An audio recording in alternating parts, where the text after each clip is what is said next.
एक 100 साल का बूढ़ा आदमी खुद को जिंदा दफनाना चाहता था, लेकिन गलती से उसे सोने का एक टुकड़ा मिल गया।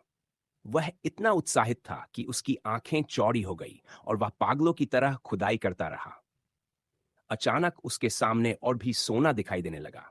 उसने सपने में भी नहीं सोचा था, मौत के रास्ते में उसने गलती से एक सुनहरा पहाड़ खोद डाला। बूढ़े आदमी का मुंह उत्तेजित हो गया। डर था कि कहीं उसकी आवाज इस अचानक आश्चर्य को तोड़ न दे।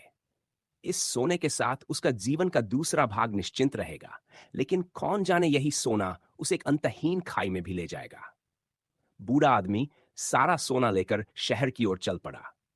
वह एक नई जिंदगी शुरू करने के लिए तैयार है, लेकिन नियति की क्रूरता फिर से आ गई है। पराजित सैनिकों के एक समूह ने उसका रास्ता रोक लिया है। जिन सैनिकों को सोना मिला वे तुरंत उसे छीनने लगे।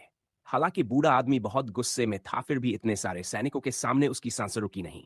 उसे हैरानी इस बात की कि सैनिक इतने क्रूर थे। उन्होंने न सिर्फ उसका सोना छीन लिया, बल्कि उसके प्यारे पिल्ले को भी नहीं छोड़ा। इससे बूढ़ा आदमी पूरी तरह से क्रोधित हो गया। जो सिपाही उस बूढ़े आदमी पर हंस रहा था, अगले ही पल उसका सिर फट गया। दूसरा सिपाही अभी कुछ अभी ही पाया था कि बूढ़े ने उसकी पीठ में बिछुरा घोंप दिया। शोर सुनकर सिपाहियों ने बंदूक उठाई और ताबड़तोड़ गोलियां चला दी, लेकिन गोलियां सभी साथियों को लगीं। 1 मिनट से भी कम समय सभी सैनिकों को मुफ्त भोजन मिल गया।